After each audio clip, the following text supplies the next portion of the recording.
아멘, 아멘.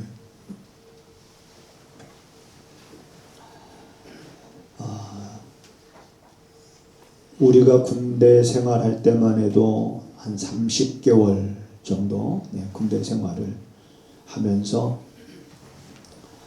가장 많이 생각했던 것들이 뭐냐면 언제 제대하나 그 생각입니다. 고참들이 이제 그 신병들에게 제일 먼저 묻는 말이 이제 각 자대 배치 받고 들어온 우리에게 뭐라고 묻냐면 야, 너 언제 제대해? 이렇게 물으면 벌써 제대 날짜 다 계산하고 있거든요. 언제 제대할 거라는 거. 그래서 언제 제대할 거라고 얘기하면 고참이 건방지다라고. 들어온 지도 얼마 안 된 신병이 벌써 제대할 생각하고 있다고. 그리고서 이제 1개월, 2개월, 3개월, 5개월 이제 지나서 저도 일병을 달았습니다. 자, 일병을 달고 그리고 나서 이제 한 5개월 정도 더 하면 10개월이 되죠. 그럼 10개월이 되는 해에 꿈에 그리던 첫 휴가를 나옵니다. 그런데 첫 휴가를 나오기 전에 이제 막 2등병 때 아니면 이제 갓 1병 때 보초를 쓰고 오면 잠을 자지 않고 그 다음날 휴가를 갈 그 일병, 상병 휴가 갈 사람들이 열심히 전투화를 닦고 있습니다. 흔히 말로 파리가 앉으면 미끄러질 정도로 전투화에 광택을 내면서 열심히 닦고 있는 그걸 보초 쓰고 들어와서 그걸 보고 무슨 생각을 하냐면 나는 언제 휴가 가나. 굉장히 부러웠습니다. 그러면서 그런 생각을 갖습니다. 이번에 나도 휴가를 가면 그러면서 이제 뭐 해야 되겠다라는 이런 생각들에 젖어서 그 희망을 갖고 이제 군대 생활의 어려움들을 이겨나갑니다. 자, 여러분 감옥에서 20년 동안 억울하게 옥살이한 사람이 있었죠. 몸도 성하지 않고 그러다 보니까 억울하게 2명을 썼고 힘도 없었고 그래서 이제 억울한 옥살이를 20년 하고 이제 나왔습니다. 그리고 나서 그가 억울했다는 2명이 이제 벗겨지지 않습니까? 그게 화성에서 했던 사건이에요.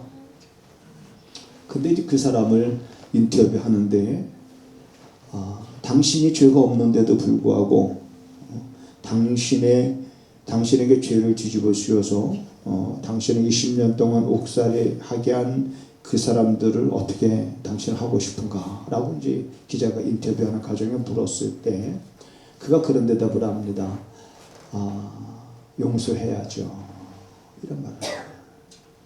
과연 여러분 용서가 되겠습니까? 20년의 자기의 가장 아까운 청춘이 다 감옥에서 지나갔는데 그게 나와서 용서가 되는 걸까?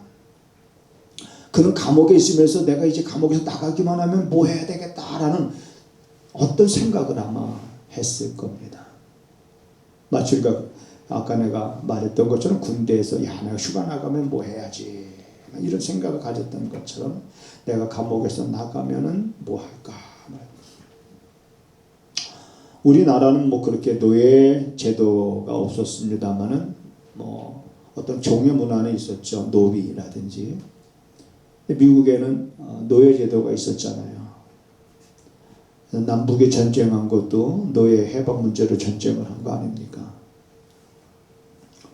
그런데 어느 날 그 노예 시장에 지나가는데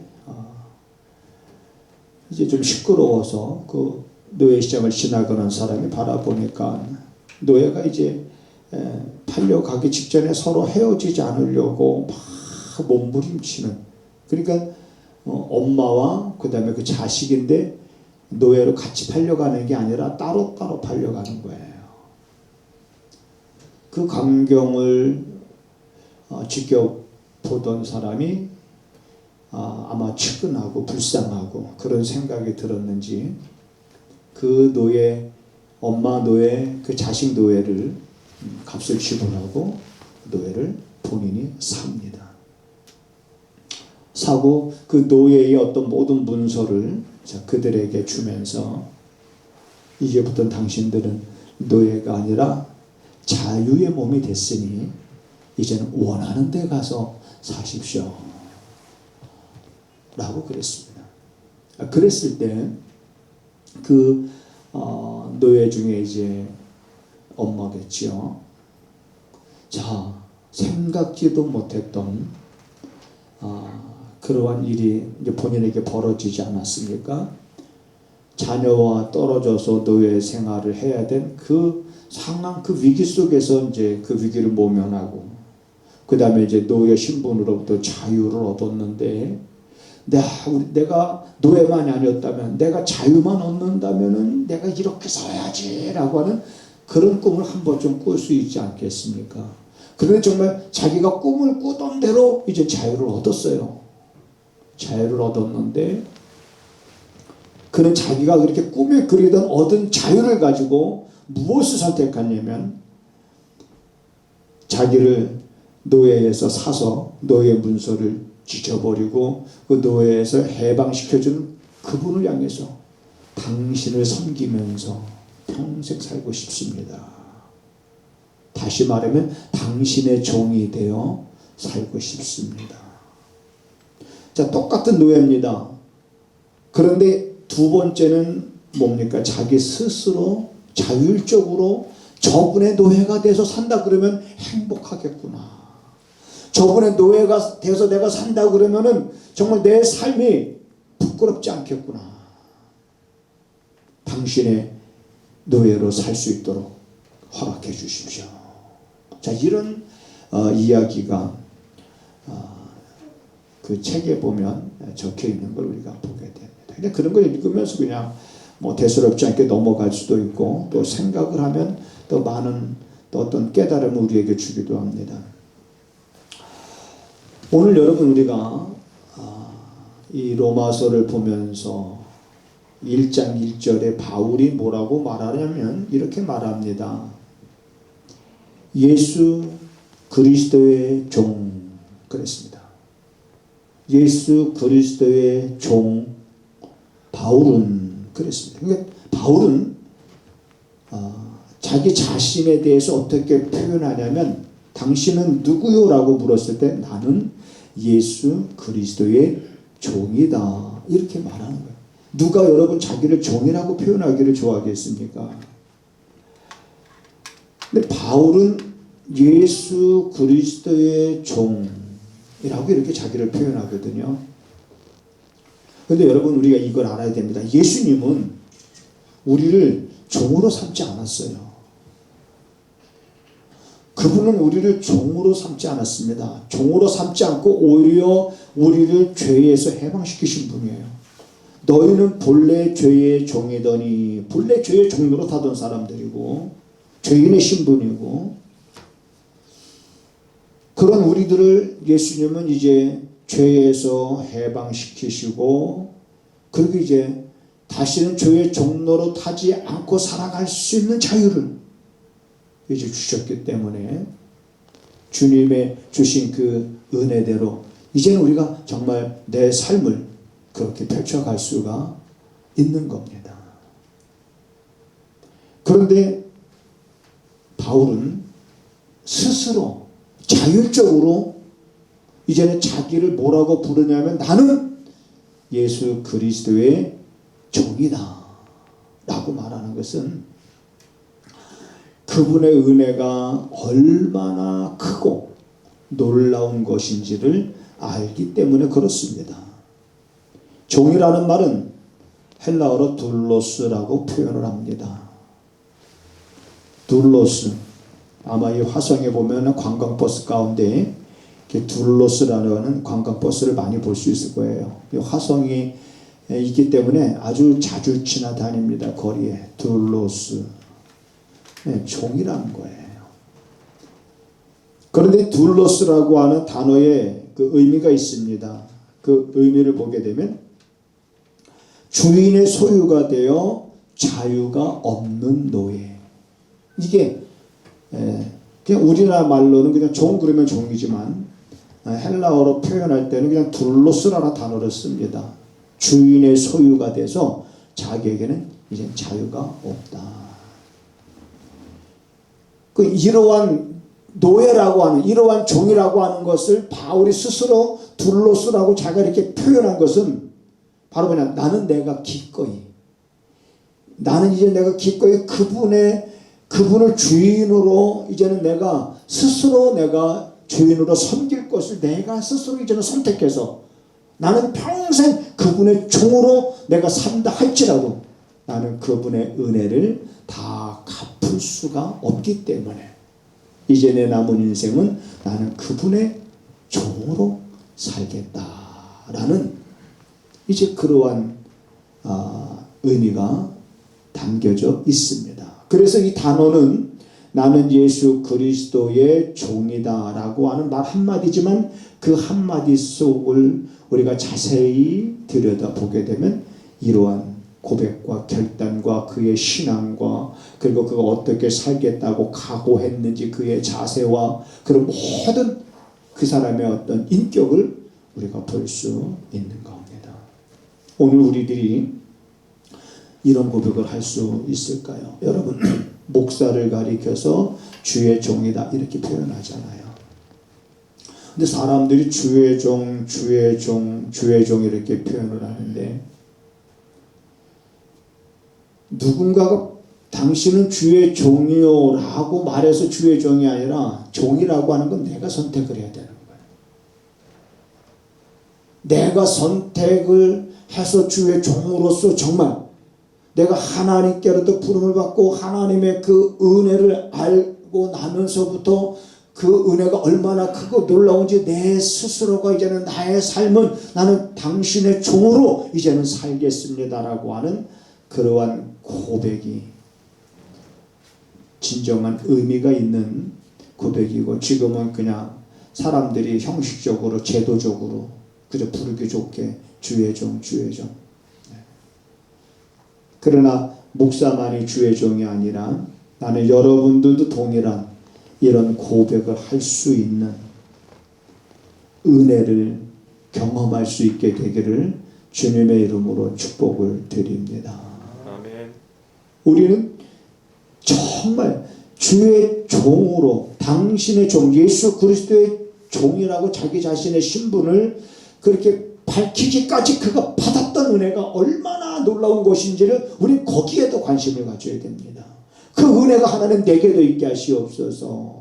그 은혜가 내게도 주어지게 하시옵소서. 그 은혜가 내 것이 되기를 원합니다. 그러나 그 은혜를 사모하며 그 은혜를 사모하는 자의 그런 부르짖음 그런 속에서 그런 은혜를 체험한 사람들이 많을수록 여러분 그 사람들을 통해서 그러한 기독교인들의 공동체가 세워지고 또 자라고 또 사람들에게 하나님의 아름다운 덕을 선전하는 모델이 될 수 있지 않을까 그렇게 봅니다. 바울은 예수 그리스도를 안 이후부터 그 자유를 남용하지 않았습니다. 그 자유를 남용하지 않고 그 자유를 가지고 오히려 자기를 스스로 그리스도의 종으로 살 것을 선택하면서 평생 변치 않고 그 길을 걸어간 모습을 보게 됩니다.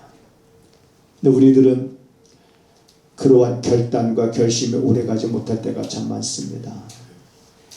군대에 있을 때 내가 제대만 하면 내가 휴가만 가면 이렇게 열심히 해야 되는데 제대하고 나서 불과 경전한 며칠간이 그게 오래 못 가지요. 감옥에서의 제한된 삶을 살다가 내가 이제 자유만 얻으면 내가 이렇게 하면서 살아야지라고 했던 마음들이 오래 못 가.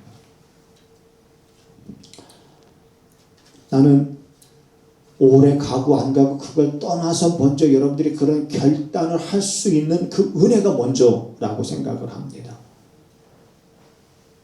그리고 나서 바울이 고백한 게 어떤 고백입니까? 나는 예수 그리스도의 종이다. 그러니까 예수 그리스도의 종 바울은 사도로 부르심을 받았다 이렇게 표현하잖아요. 여러분, 사도라는 말은 아포스톨로스라는 말입니다. 이 무슨 뜻이냐면 보냄을 받았다 이런 뜻이에요. 그래서 히브리서 저자는 이렇게 예수님에게 대해서 말하고 있습니다. 우리의 대제사장이 되시며 우리의 사도가 되시는 예수를 깊이 생각해라. 그럼 예수님을 우리가 설명할 때 두 가지입니다. 그는 뭐냐? 대제사장이 되시면서 사도가 되시는 분이시다. 그러니까 사도가 되시는 분이라는 건 보냄을 받았다는 거예요. 누구로부터? 아버지께로부터 보냄을 받았다는 겁니다. 그래서 요한복음 16장 18절에 내가 아버지께로부터 나와서 세상에 왔고 세상을 떠나 아버지께로 가노라. 내가 아버지께로부터 나왔다는 건 아버지가 날 보내셨다는 거잖아요. 아버지가 나를 보내서 내가 세상에 온 거죠. 그리고 보내실 때 아버지가 주신 임무를 십자가에서 다 이루신 그 사건은 제사장으로서의 역할을 예수님이 감당하신 것이요. 바울도 이제 자기도 사도라고 표현하는 것은 하나님이 자기를 부르셔서 보내셨다는 걸 사도. 보내셨다. 그래서 보내신 분의 뜻에 합당한 삶. 자기를 보내신 분의 그 뜻에 포커스를 맞추고 평생을 살아간 그 바울의 생애를 보면 우리는 그가 사도로서 살아갔다는 것을 인정할 수밖에 없습니다. 그래서 오늘 이 로마서 1장 1절의 고백은 우리들의 고백이 되어야 됩니다. 예수 그리스도의 종, 그 다음에 여러분들의 이름을 대야 되겠죠. 그래서 예수 그리스도의 종 병여비는 사도로 부르심을 받았다. 한번 여러분들이 자기의 이름을 한번 넣어서 우리 한번 1절 읽어볼까요? 시작. 예수 그리스도의 종 누구는? 그렇죠. 여러분들은 뭘로 부름을 받아요? 사도로. 사도로 부름을 받았다는 건 교회에서만 너희가 살라고 가는 거 아니에요. 너희는 세상으로 보냄을 받은 거예요. 세상에 뭐가 되라고? 세상에 빛이 되라고. 너희는 세상의 소금이니 너희는 세상의 빛이니. 그래서 우리가 세상에 나가서 빛과 소금이 되는 삶을 우리가 살아갈 수 있는 원동력이 뭐냐면 나는 보냄을 받은 자이기 때문에, 나를 보내신 그분은 누구인가?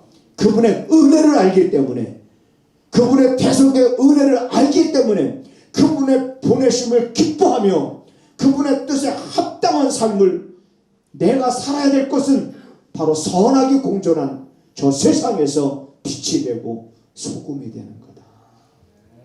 선하게 공존한 세상에서 여러분 우리가 빛과 소금이 된다는 것이 쉽지 않습니다. 얼마 전에 느닷없이 이제 담비가 아빠가 그러더니 왜요? 그랬더니 이거 알아? 뭐 그랬더니 안양 쪽인가 그쪽에서 사모님이 목사님을 살해한 사건이. 여러분 혹시 들어보셨어요? 그 뉴스 못 들었군요. 네. 못 들었기 다행이죠. 저도 봤고 또 저는 알고 있었습니다. 그러더니 그 옆에서 우리 하늘이 엄마가 담비야 이유를 말해줘야지 이렇게. 그 담비가 그 이유를 말하는 거예요.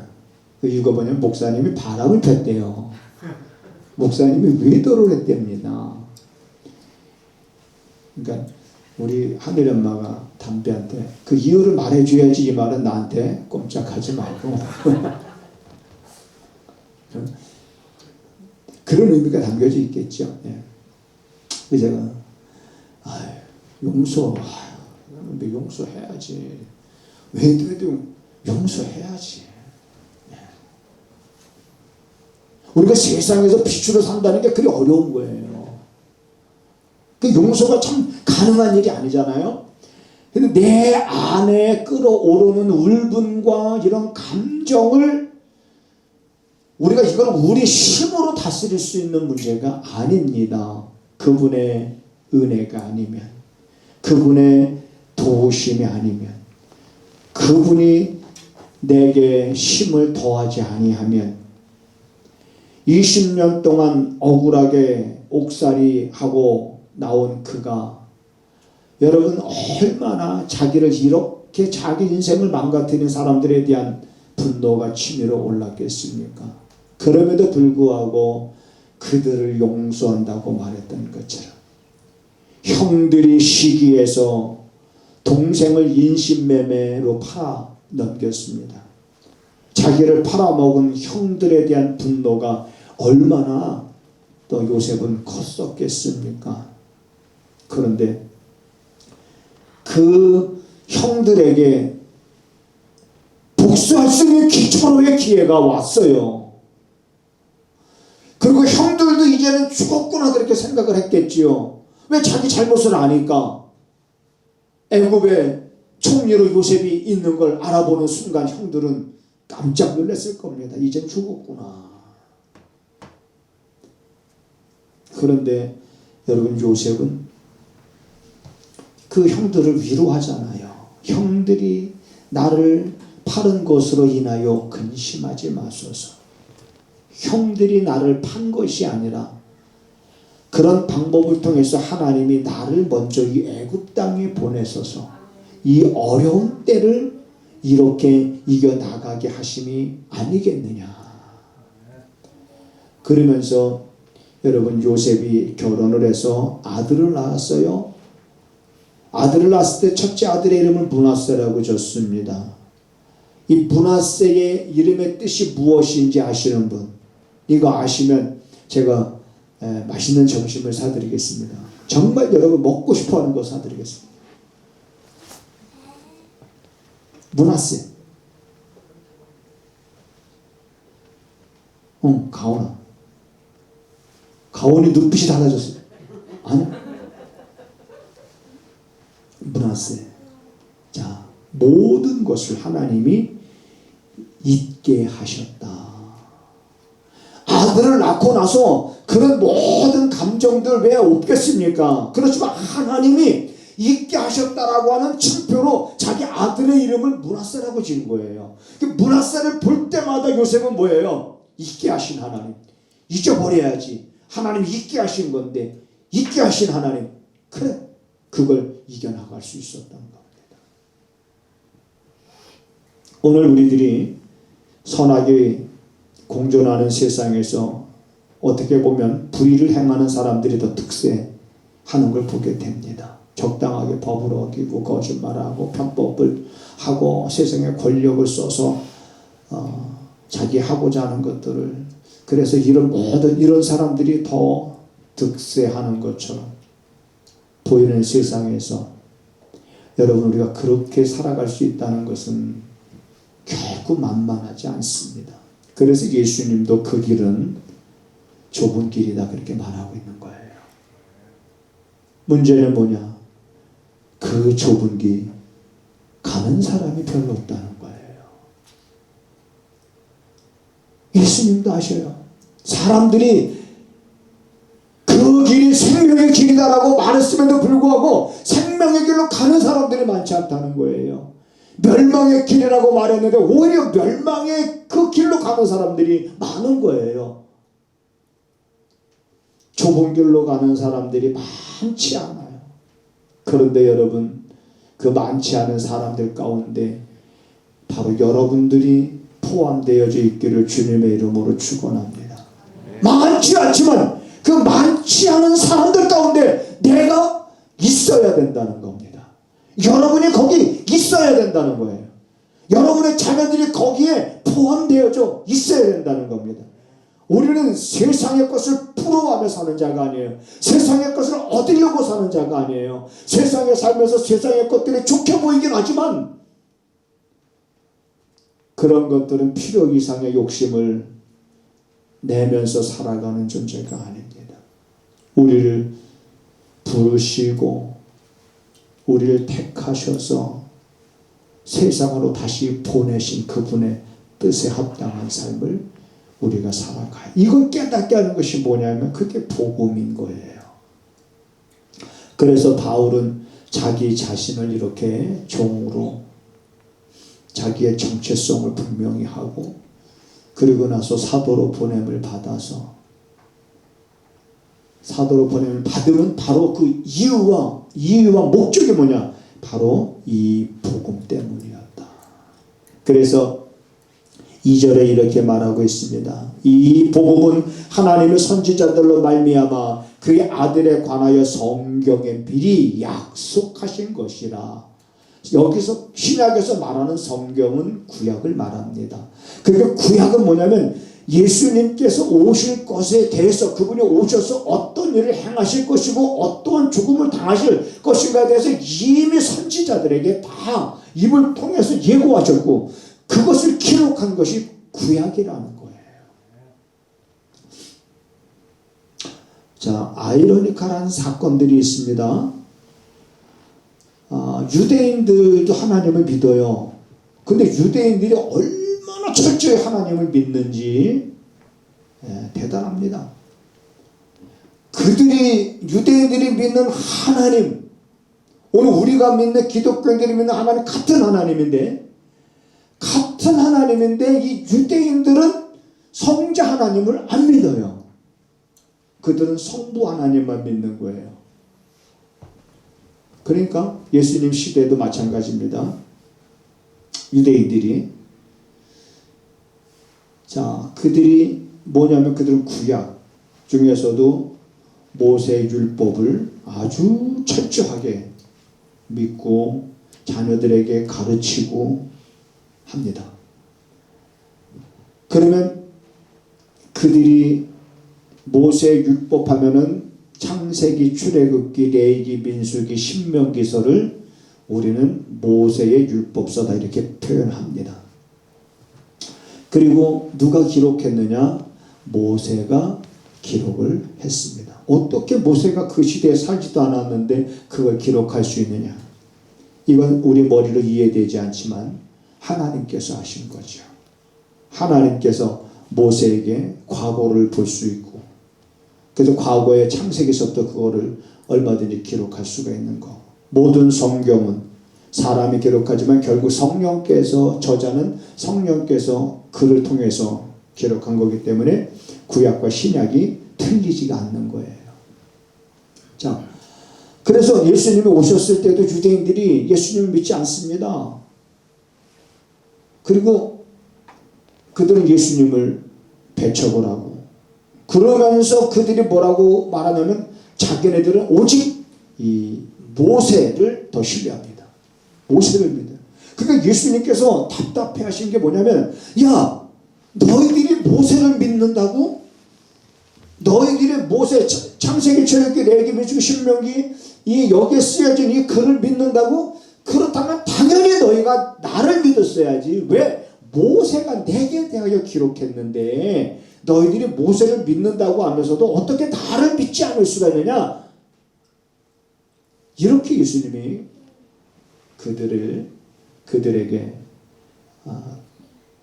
자기를 믿지 아니함에 대해서 지금 이렇게 말하고 있어요. 한번 우리가 요한복음을 한번 같이 보고 그 내용을 한번 보도록 하겠습니다.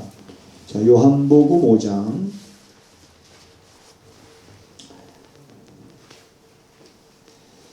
자, 요한복음 5장 일단 39절을 한번 같이 볼까요? 39절 시작.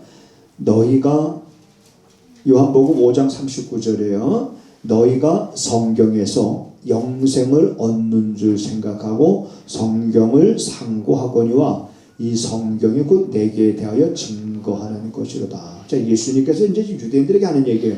자, 너희들이 여기서 말하는 성경은 구약이에요.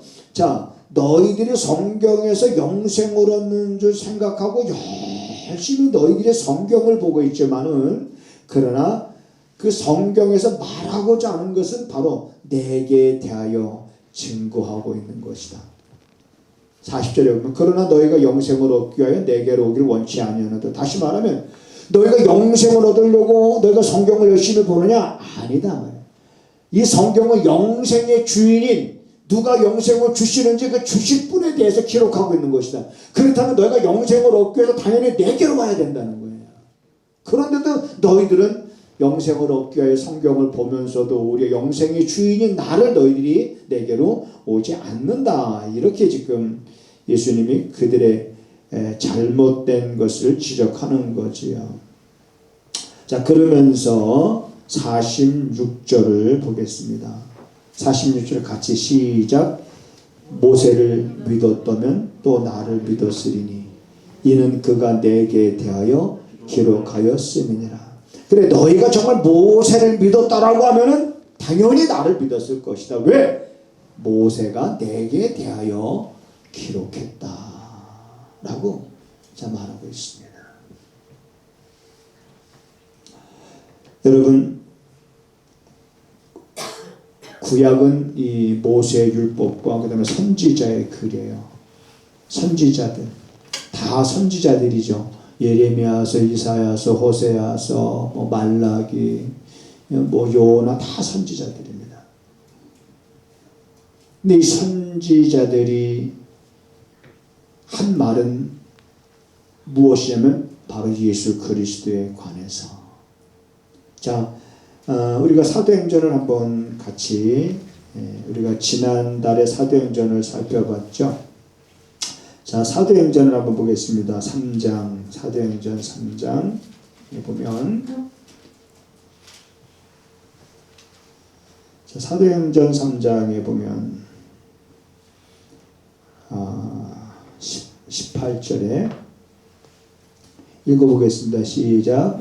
그러나 하나님이 모든 선지자의 입을 위탁하사 자기의 그리스도의 해 받으실 일을 미리 알게 하신 것을 이와 같이 이루셨느니라.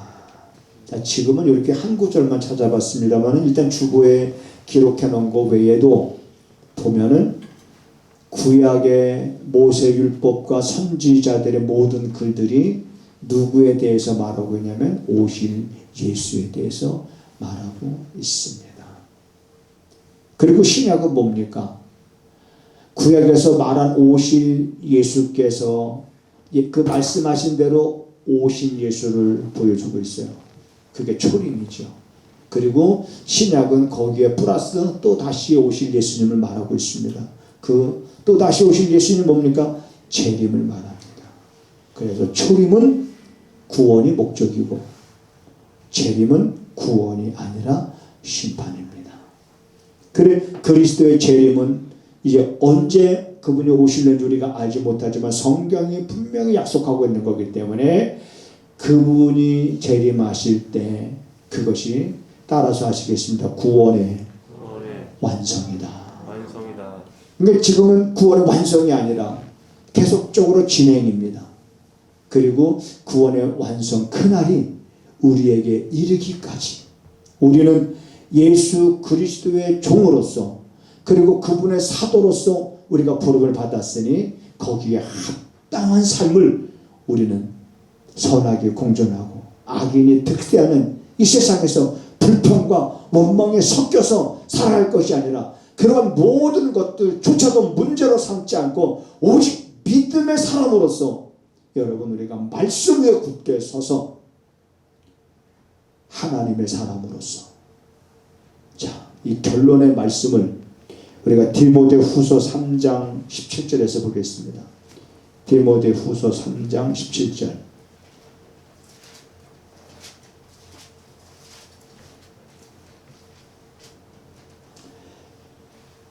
디모데후서 3장 17, 16절부터 17절까지 같이 읽어보겠습니다. 시작. 모든 성경은 하나님의 감동으로 된 것으로 교훈과 책망과 바르게 함과 의로 교육하기에 유익하니 이는 하나님의 사람으로 온전케 하며 모든 선한 일을 행하시기 위해 온전케 하려 함이니라. 그랬습니다. 자, 그러니까 다시 말하면 우리는 누구냐? 우리는 하나님의 사람인 거예요. 세상의 사람이 아니에요. 예수 그리스도의 종이라고 하는 것은 내 신분이 어떤 사람인지를 말해주고 있는 거예요. 내가 어디에 소속되어져 있는지를 말해주는 거예요. 내가 누구에게 소속되어 있느냐? 나는 예수 그리스도에게 소속되어 있다. 왜? 나는 그의 종이니까. 이런 뜻이에요. 다시 말하면 예수 그리스도의 종으로 고백하는 우리들은 어떤 사람들이냐? 하나님의 사람이라는 거예요. 그래서 하나님의 사람으로서 이제는 이 땅에 살면서 여러분, 우리가 온전해질 수 있는 그런 상황이 아니에요. 온전해질 수 있는 그런 상태가 아닙니다. 우리가 온전해질 수 있는 삶을 살도록 세상이 우리에게 도움을 주진 않아요. 우리 세상에 나가면 시험거리가 천지입니다. 착하게 살려고 맘먹고 마음을 결단하고 수도 없이 다짐하고 세상에 나가면 견딜 수 없는 또 그런 분노를 치밀어 오르게 하는 일들이 일어나는 것이 세상입니다. 세상은 문제가 많은 곳이죠. 근데 거기서 주님은 우리로 하여금 온전한 자가 되게 하려 함이니라. 온전케 하며 모든 선한 일을 행하기에 온전케 하려 함이니라 라고 하는 여러분, 이 말씀을 우리가 예전에 디모데후서 3장 암송했잖아요. 하면서 이미 우리 마음에 기록해 놓은 거예요. 내 마음에 새겨 놓은 거예요. 내가 어떻게 살아야 되느냐. 그래서 순간순간 말씀을 통해서 여러분, 우리의 생각, 이 생각이 여러분, 결국에는 여러분들이 어떤 길로 갈 것인가를 선택하게 합니다. 여러분의 생각을 늘상 점검하면서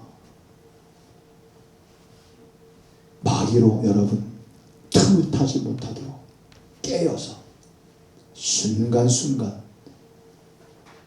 우리가 실수하지 않고 믿음의 사람으로서 아픔이 있고 고난이 있고 견디기 어려운 그런 일들이 있지만 견뎌야 되고 참아야 되고 인내하고 충분히 성령의 도움을 받아서 우리는 그런 열매를 맺으며 여러분 살아갈 수 있다라고 하는 확신을 갖고 이 어려운 때 주의 도우심을 더욱 여러분들이 경험하면서 그 말씀 위에 굳게 설 수 있게 되기를 주님의 이름으로 부탁을 드립니다.